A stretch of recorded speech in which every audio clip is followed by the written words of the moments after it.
Well, I'm excited about today's service and the kickoff for this series. This series, Love Languages. And this concept of love languages is taken from Dr. Gary Chapman's more than 30 years of service as a marital counselor. And I believe that there is some fruit in this lesson for us, particularly if you are someone who has relationships. It doesn't matter what kind of relationship it is, right? Understanding your love language gives you the ability to communicate in a way that can be fulfilling.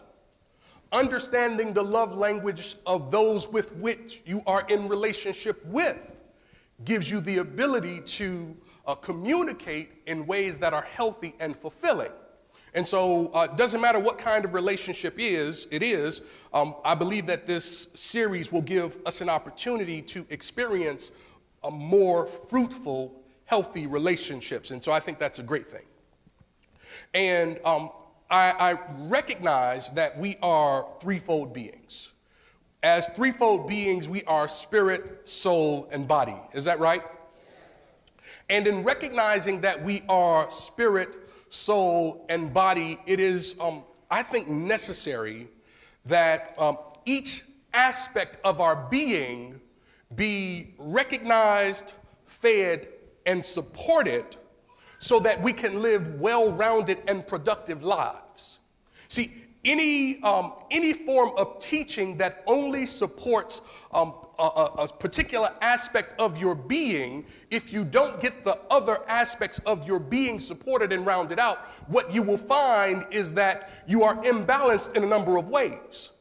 So while you come here for your spiritual reminder, while you come here for your spiritual sustenance, one of the things that we want to make sure that we avoid is making you so spiritually focused that you're no earthly good. Yeah? Because you can be so holy that it will impact the relationships that you have. And there is a very thin line between holiness consciousness and ego consciousness.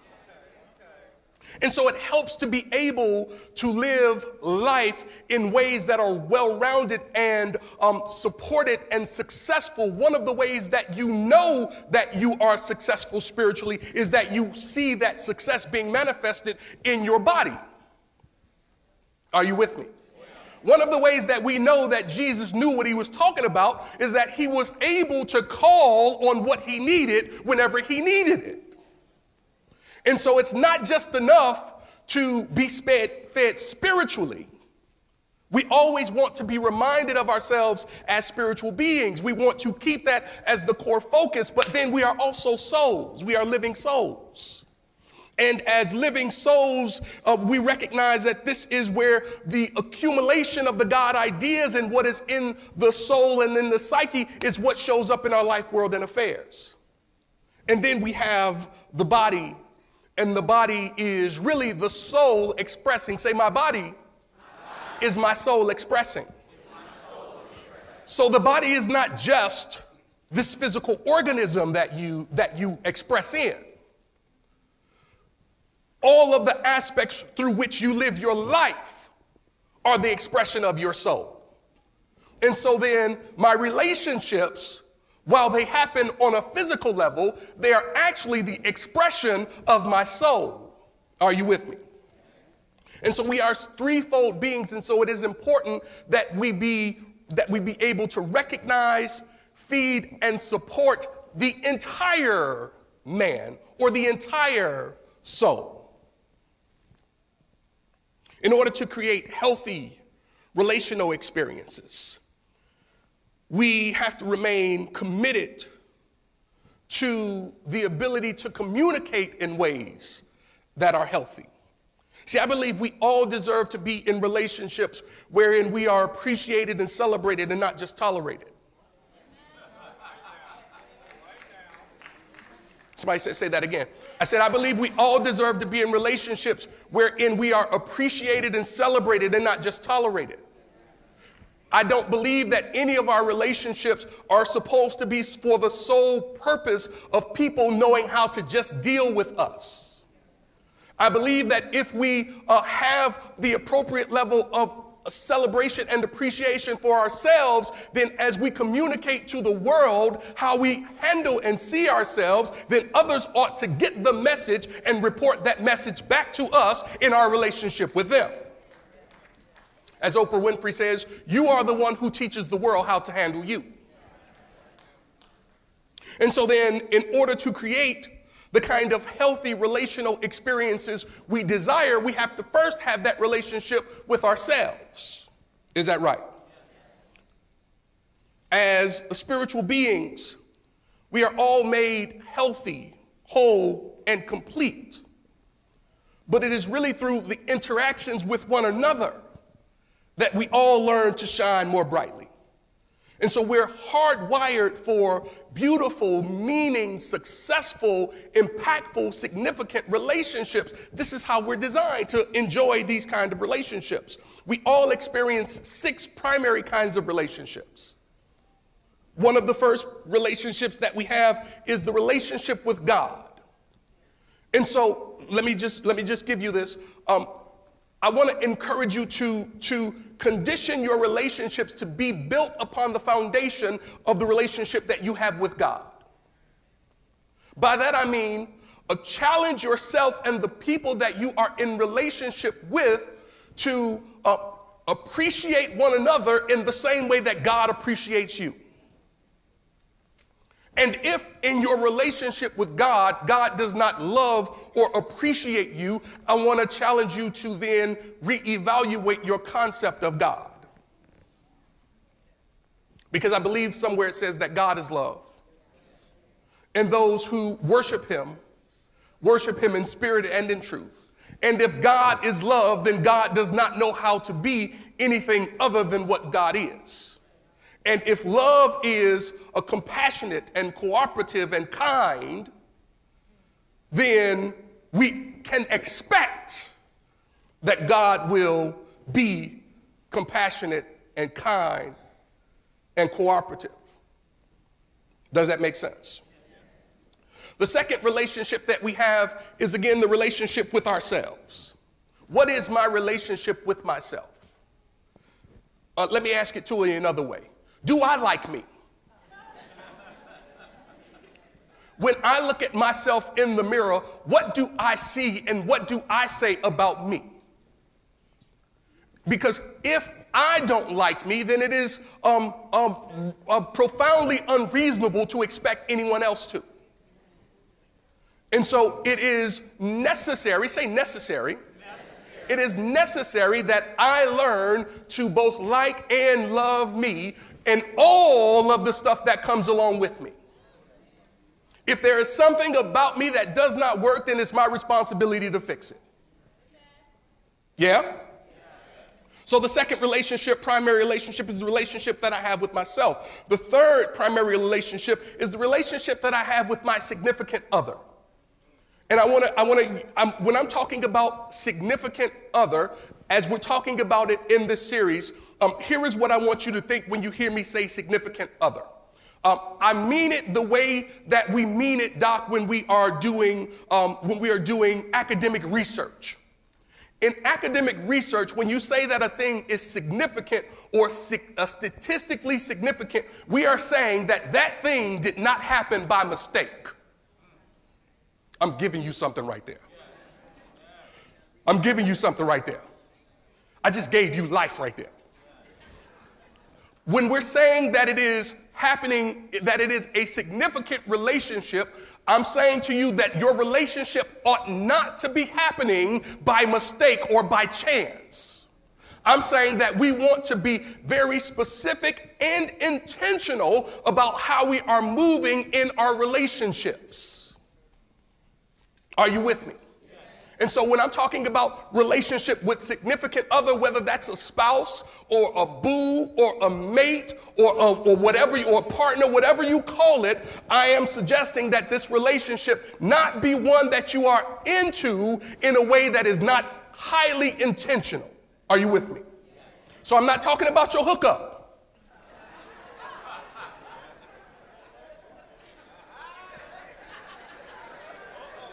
for those of you who know what that means. If you don't know what that means, that's not for you.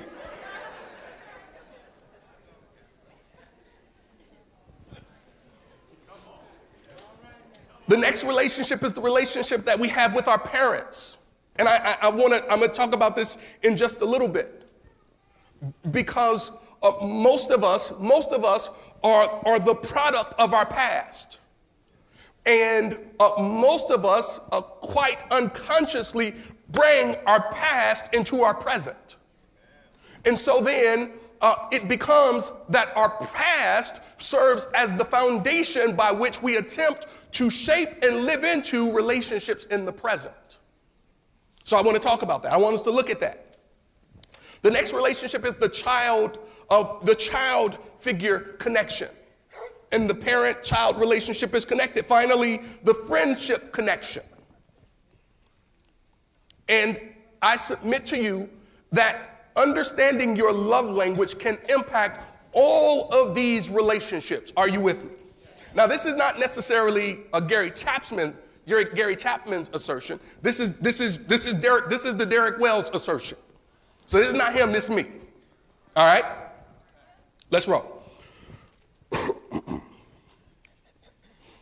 So, as I just said, in relationships, many of us unconsciously bring our past into our present. And as we bring our past into our present, we don't realize that we are living out patterns that have planted themselves in our subconscious nature, and we're just naturally living out patterns. So there are family patterns that we're living out, and we don't realize we're living them out. There are support patterns that we're living out, and we don't realize we're living them out.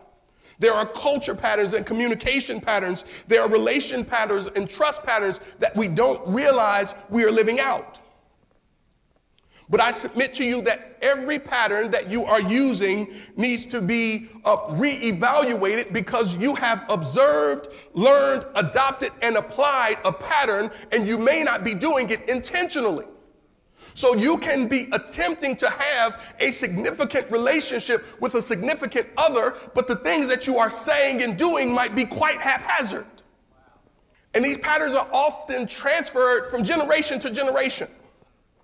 It's something that we've seen mom do and dad do.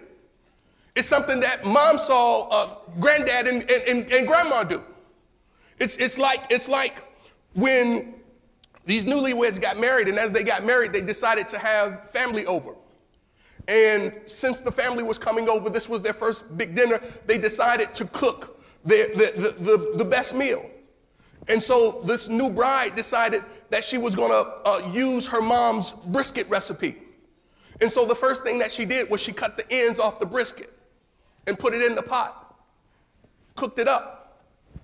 When she took it out, they began to eat. Hubby was tasting like, baby, you put your foot in this brisket. It's pretty delicious. He said, but I don't understand why you cut the ends off. Usually that's the best part of brisket. She said, well, that's how my mama used to make it. Just a couple of weeks later, dinner was at Big Mama's house. And so because you can always learn something at Big Mama's foot or at Big Mama's stove, the new bride decided to saddle up next to Big Mama, as Big Mama was also preparing this brisket. And sure enough, Big Mama cut the sides off the brisket. And so this observant new bride asked, well, Big Mama, why'd you cut the sides off the brisket? And Big Mama said, that's the only way it can fit into the pot. So Big Mama was doing it because she didn't have a pot that was big enough. You might be doing it because you saw somebody else doing it. So we often adopt dysfunction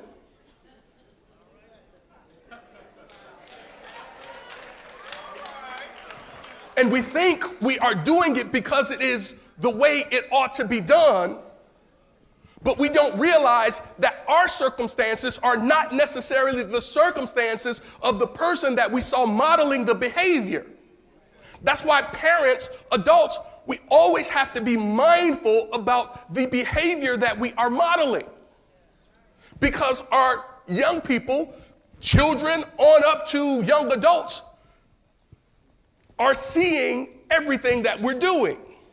And from that, they are taking their notes on how it is they are supposed to do it. Is that right? So then for most of us, sabotaging behavior is learned and reinforced through the repetition of doing a thing that we just learned by observing and learning and adopting and applying what we saw somebody else do. What this might mean to you is that if the relationship of your mom and dad fell into the 50% of divorces as most first-time marriages fall into, then it might be that we just adopt certain things that could be self-fulfilling prophecy for how our relationship ends up. So maybe y'all didn't have to get divorced if you hadn't learned bad lessons. Are you with me? Is this all right? All right.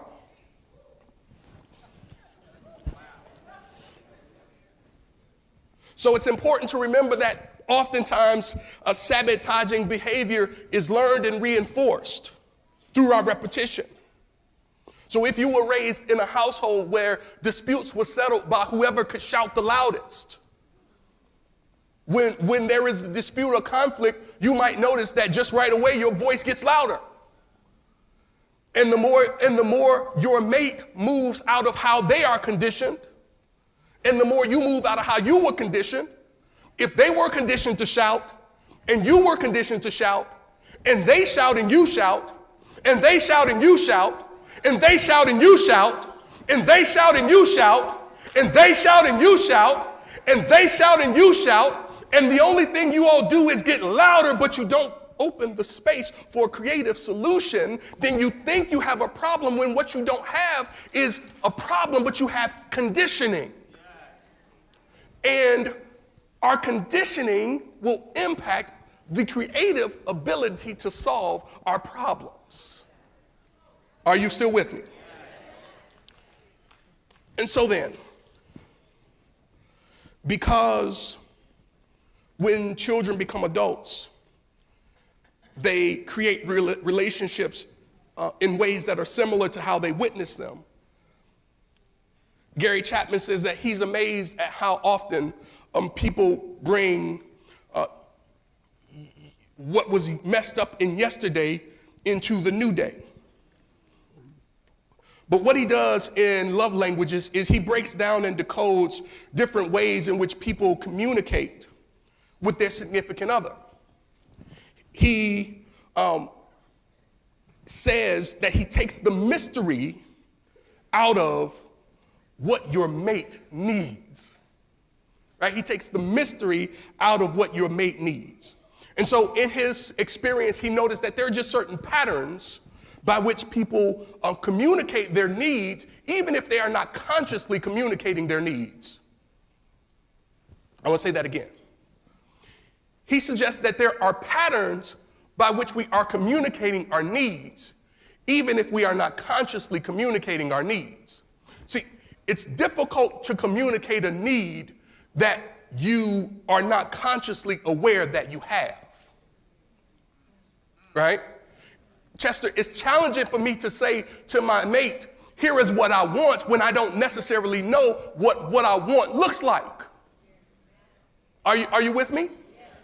And so I can be expecting you to do something, but I haven't yet communicated to you that this is what I need for you to do. So I can be operating as if it is a deal breaker and making all kind of assumptions about the degree to which you love me when I haven't clearly said to you that really what I want you to say to me is I love you.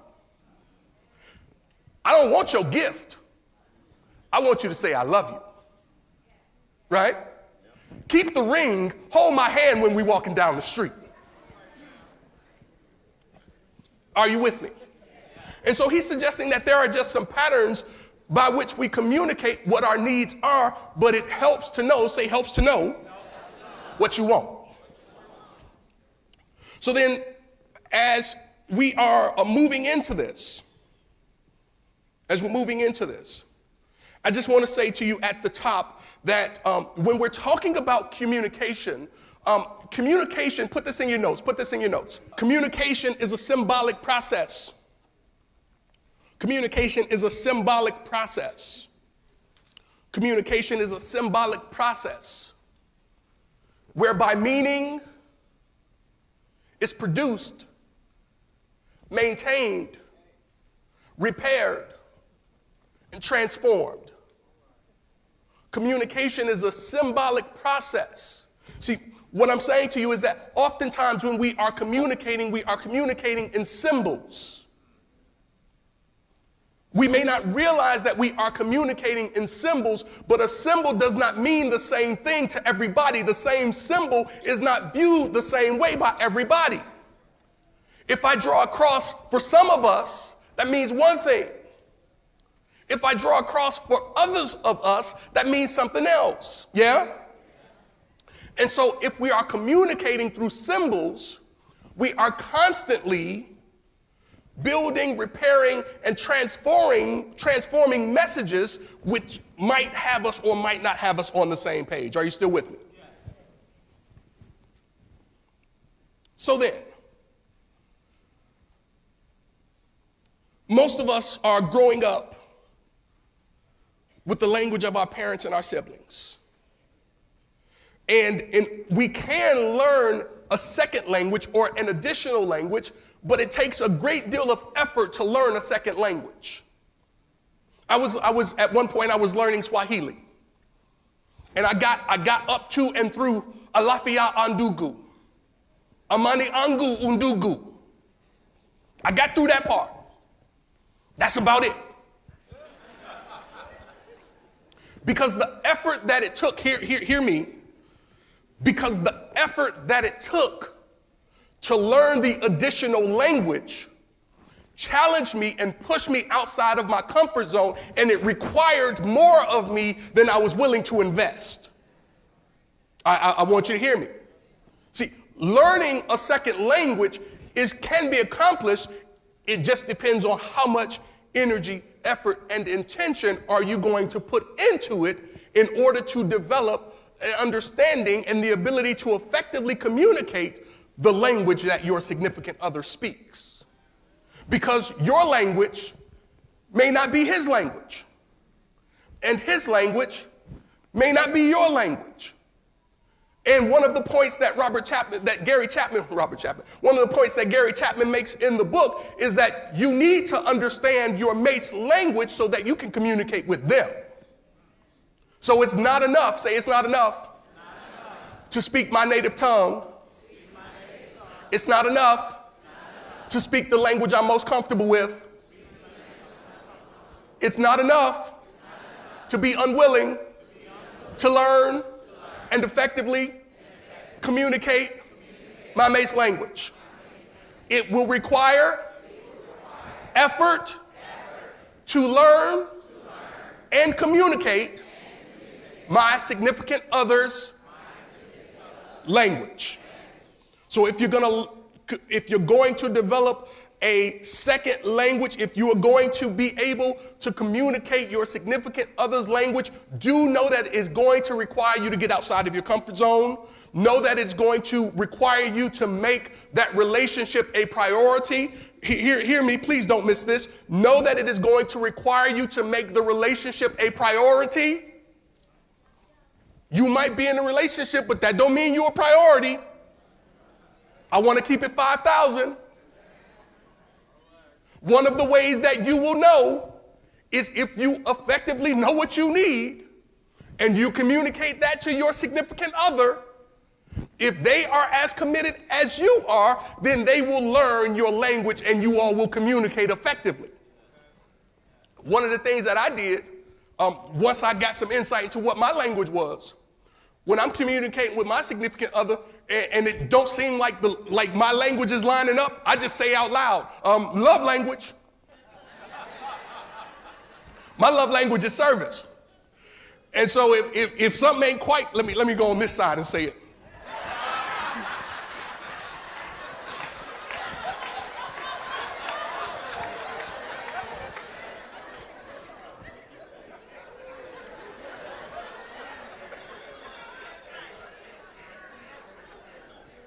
If my love language is like, if it's not being communicated like the way I need it, Judge, I just go ahead and say love language. Don't forget my love language is service. Because I want folk to know that this is my language. And I want us to be able to communicate. Now, it just so happened that I know folk who speak lots of languages fluently. So that means I have to speak a lot of languages.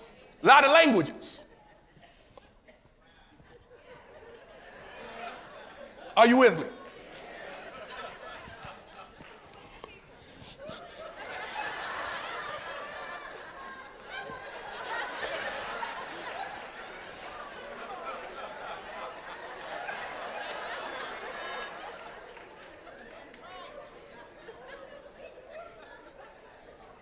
So it's important that we be willing to put the effort in to speaking the language of our significant other. Now, let me show you what happens when you try to communicate a love language or a language, when you try to communicate a language with someone and you don't speak the same language.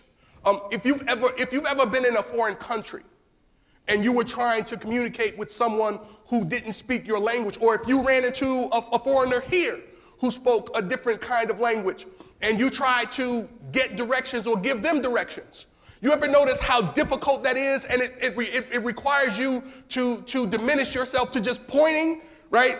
There was someone here I'm trying to get just a couple blocks up and around the corner, right? And they showed me where they were trying to go, and I'm saying, just up and around the corner. Just a couple blocks up and around the corner. That's a lot of energy when what I really want to be able to say is whatever the language is. Are you with me? So what my point is, you can waste a lot of energy and effort trying to communicate if you don't speak the same language. All right? So then, what do I want you to do? What do I want you to do? What do I want you to do? What do I want you to do? The first thing I want you to do is I want you to focus on the importance of your emotional intelligence as it relates to your relationships. I want you to focus on the importance of your emotional intelligence when it comes to your relationships. See, because what you feed flourishes. What you feed performs. I love the story about this good old country boy who on every Saturday night used to fight roosters. And he had two roosters. He had a black rooster and he had a red rooster.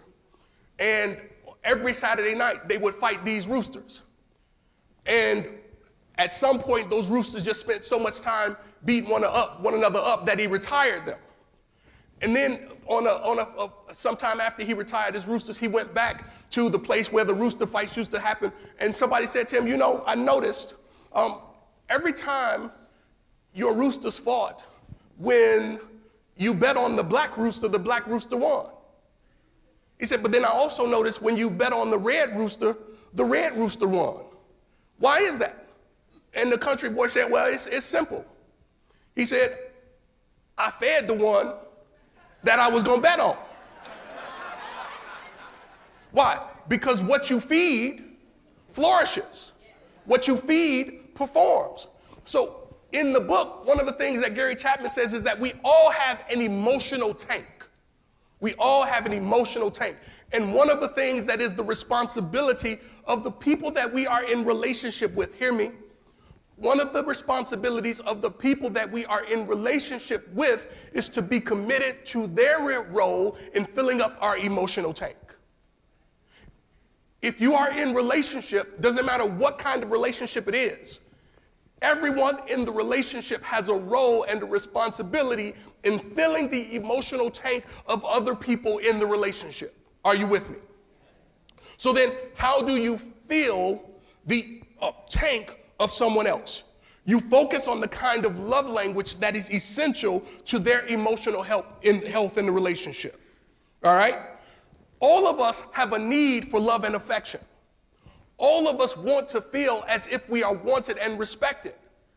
And so none of us feels healthy when we are in relationships wherein it does not seem like there is a home for our heart.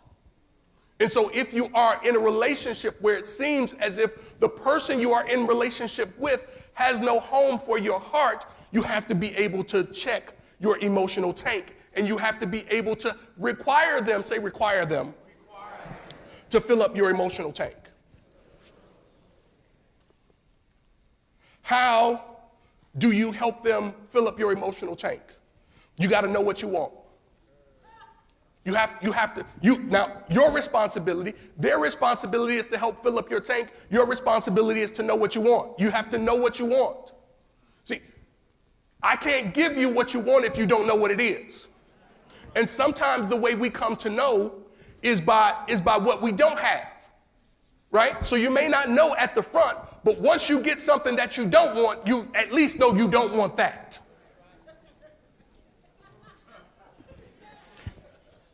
Let me say it to you this way. You may not know that you want honesty, but you know that you don't want dishonesty. So you have to know what you want. Now, the challenge for many of us, and can I keep it 1,000? The challenge for many of us, and women pervasively, is that in relationships, we don't always ask for what we want, rather we settle for what we think is available. So you have to know what you want, and you have to also be unwilling to settle for what is just available. Because if you find the wrong cat, he will always give just enough of a little bit of what he wants to give. And so you have to be unwilling and unrelenting in settling for what's available. Are you with me?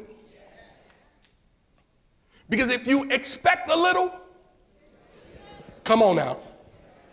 Come on. And so you ask for what you want. Know what you want and then ask. And by ask, I don't mean can you, will you. I mean ask like when you go to the conveyor belt to get your luggage at the airport. You know it's yours. You know you deserve it. You know you're the one who put it there to begin with. So I'm not saying ask hoping, I'm saying ask claiming.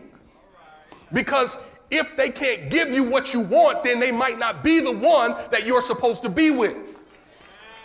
I just want to be 5,000 this morning. I just want to be 5,000. So when we don't ask for what we want, it leads to unsatisfying, unfulfilling, and unhealthy relationships. And when we are in unsatisfying, unfulfilling, unhealthy relationships, we revert back like little children and we start to do things that can be akin to acting out.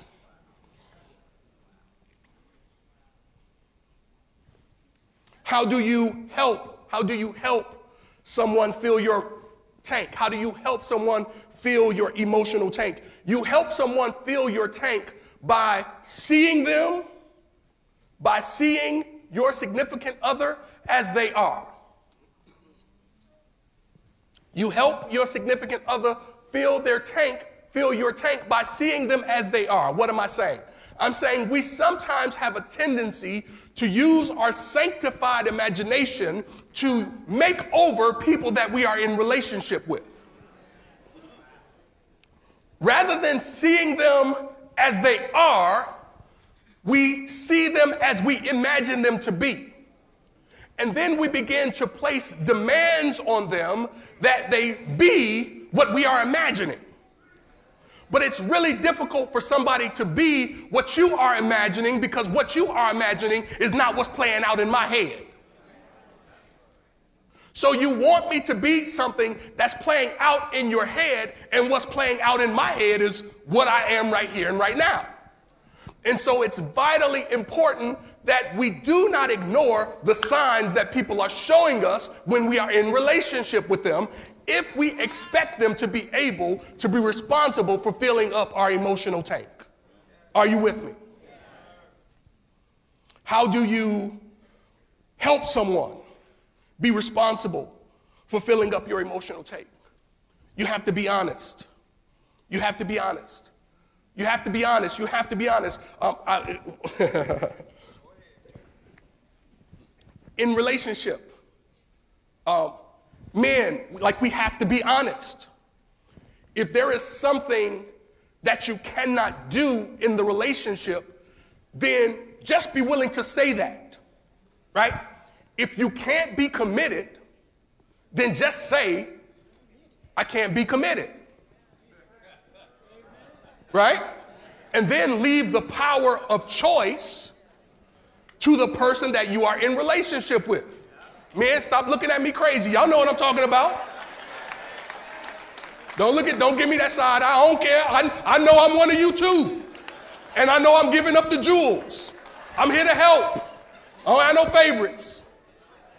I get it. But the better you are, the healthier she is, the healthier your children will be. The healthier she is, the healthier your home will be. And you never know, she might be okay with you playing. If you just say it, no judgment. I'm just, listen, I want to keep it 1,000.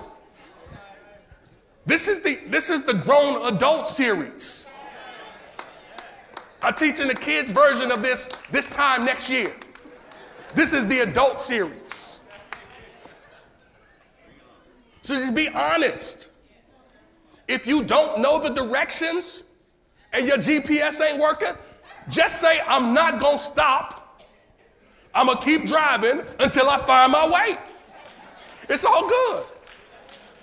It's all good. Then she just have to sit there and say, I told you to turn, I told you to turn, I told you to turn. I know you told me to turn. I don't listen to that. I listen to my internal GPS.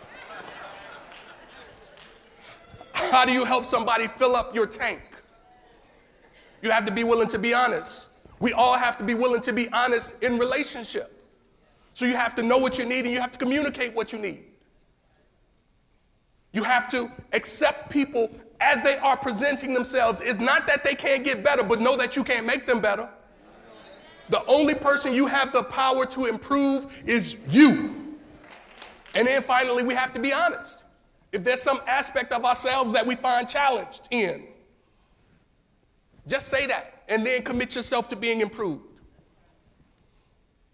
So I'm going to close with that because I want you to be able to enjoy the kind of relationships you are divinely designed to enjoy.